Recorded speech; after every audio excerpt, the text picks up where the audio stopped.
नमस्कार मंडळी. सस्नेह परिवारामध्ये आपलं हार्दिक स्वागत आहे. मंडळी, मागच्या भागात आपण नेहाचा इंटरव्ह्यूपर्यंतचा प्रवास, तिची नोकरी मिळवण्यामागची धडपड ऐकली होती. आज ऐकूया की तिचा इंटरव्ह्यू कसा झाला आणि ती नोकरी तिला मिळाली का ते. इंटरव्ह्यू उत्तरार्ध. लेखक दिलीप कसगावकर. अभिवाचन सचिन दातार. नेहाची कॉफी पिऊन झाली आणि तिने समोर बघितलं तर काय आश्चर्य. निळा कोट आणि हातात पिवळं हेल्मेट घेऊन साहेबांच्या केबिनकडे जाणारा तो तो तरुण, हां तोच तो, ज्याचा नेहाने बसमध्ये बसायला जागा न देऊन अपमान केला होता, पण तरीसुद्धा ज्याने नेहाला अगदी व्यवस्थित पत्ता सांगितला होता. त्यानेच मला इथे बघितलं आणि माझ्या रागीटपणाबद्दल साहेबांना सांगितलं तर, अरे अरे, आपली हातातून अशी आलेली नोकरी जाईल असा विचार येऊन नेहा घाबरली. पण तो तरुण त्याच्याच तंद्रीत असल्यामुळे त्याची नजर चुकवण्यात तिला यश मिळालं.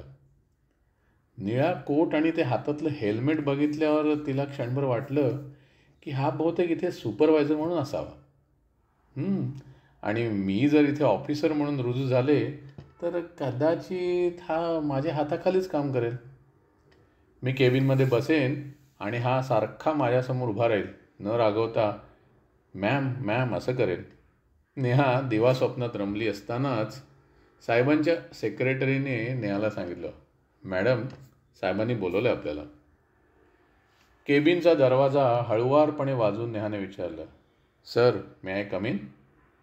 साहेबांचा होकार मिळाल्यावर ती आतमध्ये शिरली आणि बघते तो काय, बसमधला तोच तरुण केबिनमध्ये साहेबांच्या चेअरवर बसला होता, ज्याला तिने अतिशय तुच्छ देखलं होतं, ज्याचा सर्वांसमोर अपमानही केला होता. तोच तो तरुण भाटिया इंटरनॅशनल कंपनीचा जनरल मॅनेजर. भीतीने थरथरतच नेहा म्हणाली, सॉरी सर, प्लीज मला माफ करा, मी चुकलेच हो, मला माहीत नव्हतं की तुम्ही कोण आहात ते. Okay, it's okay Neha ma'am, तुम्ही बसा, हे पाणी घ्या बरं, आणि हां बी कम्फर्टेबल. अहो मला तरी कुठे माहीत होतं तुम्ही आमच्याच कंपनीत येताय ते. पण मानलं तुम्हाला. अहो अगदी पत्ता विचारताना सुद्धा भाटिया इंटरनॅशनलमध्ये जायचं आहे हे समजू दिलं नाहीत. घाबरलेल्या नेहाच्या चेहऱ्यावर स्मितहास्य निर्माण करण्यात राजला यश आलं होतं. क्षणात ती तणावमुक्तही झाली. नेहाने प्रथमच राजकडे निरखून पाहिलं. तरुण, रुबाबदार, प्रसन्न मुद्रा, हसरा चेहरा, कुणावरही लगेच छाप पडेल असं व्यक्तिमत्व. मी सकाळीच राजकडे जरा नीट बघितलं असतं तर कदाचित. आणि नेहाला मनातल्या मनातच ती लाज वाटली. आलिशान वातानुकूलित केबिन, गोल फिरणारी खुर्ची, आधुनिक सेक्रेटरी, वा काय रुबाब होता राजचा. पण तरीही अगदी ग्राउंड टू अर्थ. कमी वयात प्रगल्भ बुद्धिमत्तेच्या जोरावर राज जनरल मॅनेजर झाला होता. सगळ्यांशी अत्यंत प्रेमाने, आदराने आणि मिळून मिसळून वागत राजने कंपनीत स्वतःचं एक आदराचं स्थान निर्माण केलं होतं. राजने नेहाला प्रथम काही टेक्निकल प्रश्न विचारले. सर्वांना नेहाने अगदी आत्मविश्वासाने अगदी अचूक उत्तरं दिली. मग राजने विचारलेल्या करिअर आणि गोल ओरिएंटेड प्रश्नांच्या उत्तरातून तिची परिपक्वता जाणवली. शेवटचा आणि निर्वाणीचा प्रश्न, तोच जो आधीसुद्धा अनेकाने विचारला होता, तुमच्या हातात दुसरी नोकरी नसताना तुम्ही पहिल्या नोकरी जागी रिझाईन कसं केलं, की तुम्हाला नोकरीवरून काढून टाकण्यात आलं होतं? सांगावं की न सांगावं, नेहाच्या मनात द्वंद्व सुरू झालं. आज पावे तो नेहाने सत्य कुणालाही सांगितलं नव्हतं. पण यावेळेला तिच्या मनोदेवतेने सांगितलं, पोरी, सत्य काय ते सांगून टाक, कुठलाही आडपडदा न ठेवता. मग पुढची 5 मिनिटं नेहा बोलत होती आणि राज शांतपणे ऐकत होता. तुमच्या त्या कंपनीच्या सीईओचं नाव काय? राजने विचारलं. आणि नेहाचं उत्तर ऐकून म्हणाला, अरे मी तर याला चांगला ओळखतो, IITत BTech आणि MTech आम्ही बरोबरच केलं आहे. नेहाला मनोमनी प्रकर्षण आता जाटा लागलं की तिने सत्य सांगून चूक तर नाही केली. स्वतःच्याच हाताने तिने तिच्या पायावर दगड तर मारून नाही घेतला. जवळपास निश्चित झालेली नोकरी बहुतेक आता जाणार आपली. नेहाला असं वाटून मनोमनी पश्चात्ताप झाला. इंटरव्ह्यूला आल्याबद्दल नेहाला थँक्स म्हणून तुम्ही आता आमच्या HR ऑफिसर वरदला भेटा, राजने सांगितलं. पण हे ऐकून नेहाची नष्ट झालेली आशा पुन्हा जरा पल्लवित झाली.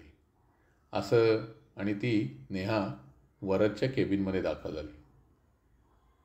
थँक्स. राजने झालेल्या अपमानाचा राग धरला नाही असं मनातल्या मनात म्हणताना नेहा शरमली. वरद सर, राज सरांनी मला तुम्हाला भेटायला सांगितलं. ओ नेहा, या बसा, जस्ट अ मिनिट. असं म्हणत वरदने राज सरांना फोन केला. बराच वेळ त्यांचं बोलणं चालू होतं. नेहा मोठ्या अपेक्षेने वरदकडे पाहत होती. सरांशी बोलून वरदने फोन ठेवला आणि नेहाला सांगितलं, मॅडम तुम्ही आता निघू शकता. आम्ही कळवतो तुम्हाला. त्या कळवतो तुम्हाला या शब्दाचा अर्थ नेहाला माहीत होता. जरा खिन्न मनानेच नेहा घरी परतली. खरंच आजच्या दिवसाची सुरुवातच वाईट झाली होती. तरीही योग्य अनुभव आणि हुशारीमुळे पारडं तिच्या बाजूने झुकलं असताना देखील केवळ एक अक्षम्य चूक करून तिने बहुतेक स्वतःचं नुकसान करून घेतलं होतं.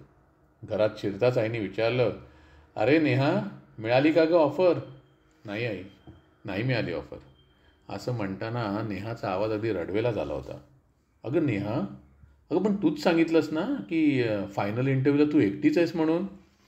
हो ग आई, ते सकाळी अगं इंटरव्ह्यूला जाताना ना बसमध्ये मी एका माणसाचा अपमान केला आणि त्यांनीच माझा फायनल इंटरव्ह्यू घेतला अगं आई. इंटरव्ह्यूमध्ये सुद्धा मी त्यांना माझ्या पूर्वीच्या CEO सर्व काही खरं खरं सांगितलं.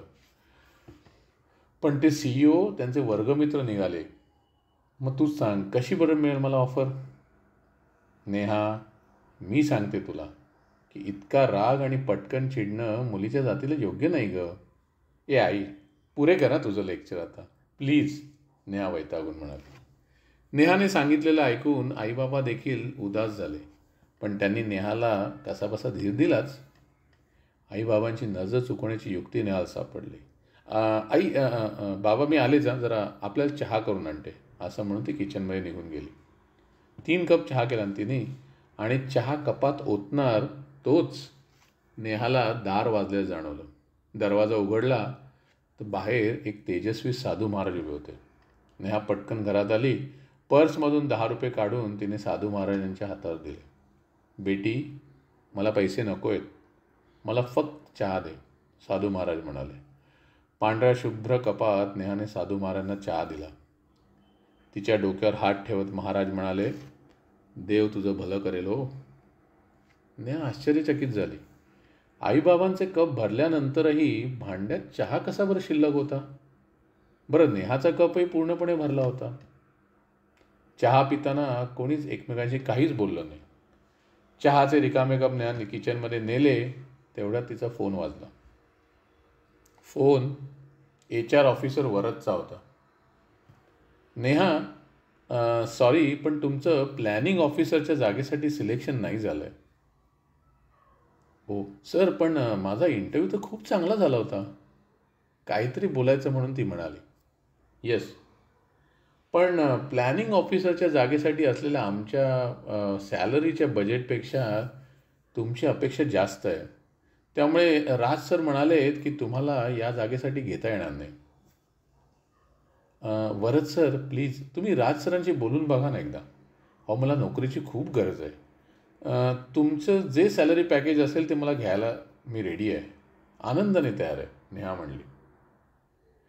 नेहा, मी त्यांच्याशी बोललो पण तसं करायला त्यांनी स्पष्ट नकार दिला. खरंच आज जे काही झालं ना त्याला पूर्णपणे मीच जबाबदार आहे. मी एक नाही तर अनेक चुका केल्या आहेत, नेहा मनातल्या मनात स्वतःशीच म्हणाली. नेहा, पण तुम्हाला एक गोष्ट चालणार असेल तर येस, बोला ना सर. मला काय कॉम्प्रोमाइज करायला लागेल? तुम्ही जे सांगाल ते करायला मी तयार आहे, पण कृपा करून मला ही नोकरी द्या, अगदी नेहा कळवळून म्हणाले. नाही नेहा, तुम्हाला कॉम्प्रोमाइज काहीच करायला लागणार नाही. अहो, ते आम्हालाच करावं लागणार आहे, वरद म्हणाला.